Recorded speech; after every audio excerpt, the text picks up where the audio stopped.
Pastor, naalang ko panguta na may duha ko kaanak ang akong kamanghuran, kwartahan na ang akong panganay, pobre taon kaayo, mao nga gitabangan nako pero nasuko ang akong kinamanghuran. Okay, unsa may imong pangutana din Igsoon? Anyway, this is a family problem Igsoon.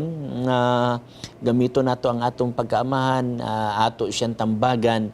Pero kung dagko na sila Igsoon, igor gid taon tamo tambag, wa na gid tay mahimo, di na nimo na siya pwede bunalan kay dagko na sila saktong pangisip. Pero di lang ta mo undang sa pagtambag o dili sa gyud ta mo undang sa pagampo. Kay ang pagampo Igsoon dakog kahimuan. Kabantay ka Igsoon, diya si Jesus Christ sa panahon nga hapit na sige langsang nagpuasa siya, niya tapos sa pagpuasa nagampo siya didto sa usa ka lugar nga malabay og bato gikan sa apostoles, meaning duol gyud kayo. So ampo lang ta Igsoon, no? Mao man nga amahan namo nakas mga langit, pagdaygon ang imong ngalan, matuman imo pagbuot din sa yuta maingman sa langit.